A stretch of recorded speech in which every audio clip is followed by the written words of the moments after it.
ये है केतन अग्रवाल और सिया गोयल। इन दोनों की सगाई हो चुकी थी और इसी साल इन दोनों की शादी भी थी। और शादी के लिए हमारे शहर जयपुर में इन्होंने 17 करोड़ का एक प्लेस बुक किया था और गेस्ट को लाने और ले जाने के लिए 2 प्राइवेट प्लेन्स भी बुक किए गए थे। अब आप ये क्लिप देखो।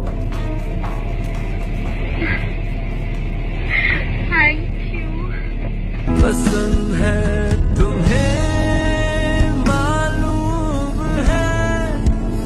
अब आपको लग रहा होगा कि सिया इस लड़के से बहुत प्यार करती होगी।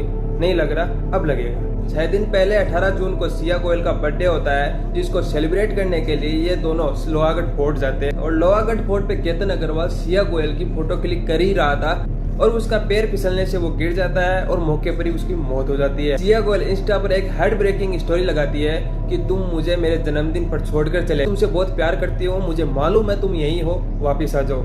अब लगा कि ये बहुत प्यार कर, लेकिन मत लगाओ। के बाद पुलिस ने इस केस को एक नया एंगल दे दिया, क्योंकि नवंबर में दिवाली को सिया गोयल और चेतन चौधरी की मुलाकात होती है। इन दोनों के बीच प्यार होता है और उस दिन के बाद से लेकर जून तक इनकी 2000 कॉल्स हो चुकी है और 238 घंटे ये बात कर चुके होते हैं। और सिया गोयल को पता होता है कि उसकी फैमिली चेतन चौधरी को कभी भी एक्सेप्ट नहीं करेगी, क्योंकि चेतन चौधरी एक मामूली सा दुकानदार होता है और केतन अग्रवाल 500 करोड़ का मालिक होता है। उसके बाद ये दोनों मिलकर एक प्लान बनाते हैं और बर्थडे सेलिब्रेशन के बहाने केतन अग्रवाल को लोहागढ़ फोर्ट पर ले जाया जाता है। और इन दोनों ने मिलकर एक क्लिप से बेचारे केतन अग्रवाल को, जिसने शादी के कई सपने सजोए थे, उसको फेंक दिया जाता है और एक पूरा हंसता खेलता पूरा परिवार उजाड़ दिया जाता है। लेकिन इस केस में सबसे इम्पोर्टेंट बात तो पिन कमेंट में है, क्लिक कर।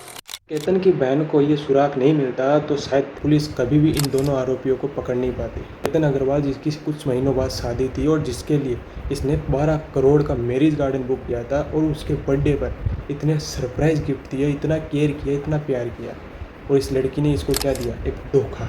वो कहते हैं ना कि कुत्ते को घी हजम नहीं होता, उसी तरह एक लड़की को सच्ची मोहब्बत हजम नहीं होती। लेकिन एक सुराग ने इन दोनों को आरोपियों को पकड़ा दिया।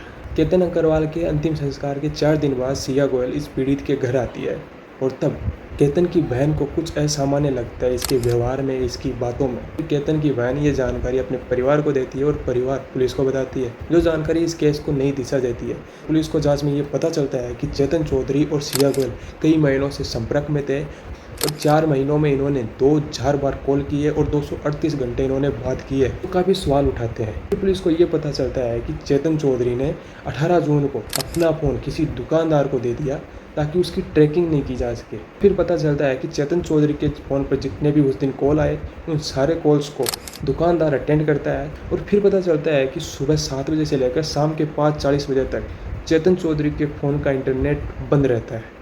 और फिर इसी टाइम के बीच का जो अंतराल है, इसको उस केस से जोड़ा जाता है और फिर जब पूछताछ की जाती है तो सारा मामला सामने आ जाता है। कहते हैं ना कि प्लानिंग तो बहुत खतरनाक की थी इन्होंने, लेकिन कानून के हाथ बहुत लंबे होते हैं। और मैं बहनों से कहना चाहूँगा कि बहनों, अगर कोई लड़का गलत करे तो तुम सारे उसको दोषी ठहराते हो। जैसे 360 की बिरयानी, उसमें कितने कमेंट्स किए। अगर आज कोई लड़की गलत कर रही है और आज भी आप चुप हो तो इंसानियत मर चुकी है। इस लड़की के लिए 2 लाइनें ज़रूर बोल के जाना।